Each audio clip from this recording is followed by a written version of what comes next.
Gabi sa inyong lahat at nandito po tayo sa press room para sa interview with Coach Jongwei Chico after a 1988 victory ng NLEX kontra sa Blackwater Bossing. Coach, congratulations. Coach, your thoughts lang sa game nyo. Lamang kayo ng first half at may konting mga challenges nung third quarter. Yeah,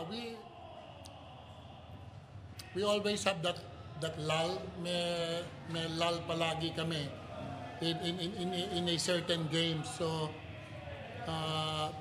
we've got to find out why there is a lull somewhere in the game na in the past few games either nakakahabol yung kalaban, diba? And then we have to overcome that. So maybe we should be able to find out bakit may lull kami palagi.